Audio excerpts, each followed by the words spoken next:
नमस्कार दोस्तों, स्वागत है आप सभी का टेक अफेयर्स में ना। आज के इस लेक्चर में हम डिस्कस करेंगे अभी हाल ही में WHO ने कोविड-19 के एक नए वेरिएंट्स को लेकर काफ़ी चिंता जताई है और ये भी काफ़ी हाल ही में चर्चा में भी रहा है। हम समझेंगे आखिर ये वेरिएंट्स है क्या, इसके बारे में जानेंगे। ऑल्सो हम ये भी समझेंगे कि हमारे एग्ज़ाम के पॉइंट ऑफ व्यू से ये कितना इंपॉर्टेंट है। ना स्टार्ट करते हैं इस लेक्चर को। सबसे पहले हम समझ लेते हैं कि ये चर्चा में क्यों है। क्योंकि अभी हाल ही में कोविड-19 के डेल्टा वेरिएंट के मामले में लगातार बढ़ने के बाद लैम्डा वेरिएंट नाम का एक नया संस्करण एक नए खतरे के रूप में उभर रहा है। पेरू में लैम्डा वेरिएंट प्रमुख है। भारत ने अभी तक लैम्डा वेरिएंट के किसी भी मामले की सूचना नहीं दी है। कुछ इंपॉर्टेंट पॉइंट्स की बात करें तो इस प्रकार के स्ट्रेन की पहली बार दिसंबर 2020 में पेरू में पहचान की गई थी। लैम्डा साउथ अमेरिकी देशों में प्रमुख है, जिसमें 81% नमूने पाए गए थे। कुछ समय पहले तक यह इक्वाडोर और अर्जेंटीना सहित कुछ मुट्ठी भर साउथ अमेरिकी देशों में केंद्रित था, लेकिन अप्रैल के बाद से यह 25 से अधिक देशों में पाया गया है। इसके पहले इसका जो वैज्ञानिक नाम था वो C.37 से जाना जाता था, लेकिन WHO ने इस संस्करण को 7वां और नवीनतम वेरिएंट ऑफ इंटरेस्ट नामित किया है।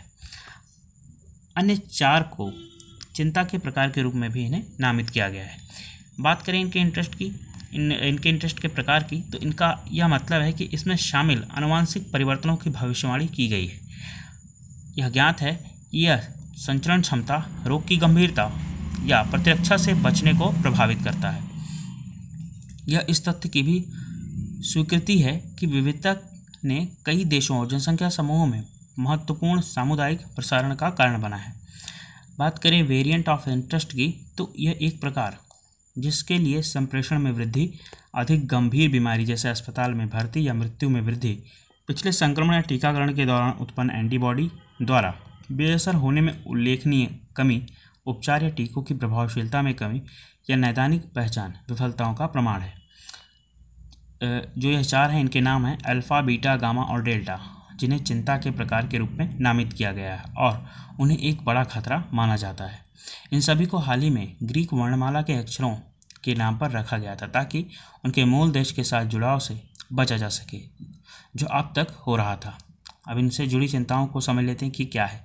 लैम्डा वेरिएंट में स्पाइक प्रोटीन में कम से कम 7 महत्वपूर्ण उत्परिवर्तन होते हैं।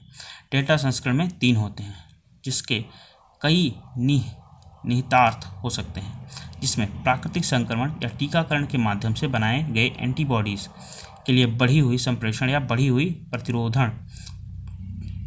की संभावना शामिल है। यह कोरोना वायरस स्पाइक प्रोटीन है, जो संक्रमण की प्रक्रिया शुरू करने के लिए मानव प्रोटीन को बांधता है। इसके साथ ही लैम्डा वेरिएंट में अल्फा और गामा वेरिएंट, जैसे यूके और ब्राज़ील में उत्पन्न होने के लिए जाने जाते थे, की तुलना में अधिक संक्रामकता फैलाता है। एक अध्ययन ने लैम्डा संस्करण के खिलाफ चीनी सिनोवैक वैक्सीन की प्रभावशीलता में कमी की भी सूचना दी है। आगे की बात करें तो भारत, जो अभी भी कमज़ोर पड़ने वाली दूसरी लहर से उभर रहा है, को सक्रिय रूप से सतर्क रहने की ज़रूरत है और किसी भी नए संक्रमण के प्रसार को रोकने के लिए इसकी ज़रूरत है, जो एक नई लहर को गति प्रदान कर सके।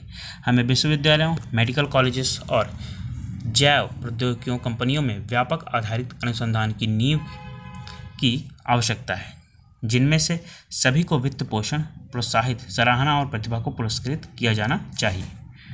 ये था इस वीडियो का एंड। अगर आपको लेक्चर पसंद आया, अगर आपको इस लेक्चर से कुछ भी सीखने को मिला, तो आप इस लेक्चर को लाइक कर सकते हैं। ऑल्सो इस लेक्चर को शेयर कर सकते हैं अपने फ्रेंड्स के साथ ना। अगर आपको इसी तरीके की डेली साइंस एंड टेक से रिलेटेड अपडेट चाहिए, तो आप मुझसे जुड़ सकते हैं सोशल मीडिया हैंडल से, इंस्टाग्राम और ट्विटर।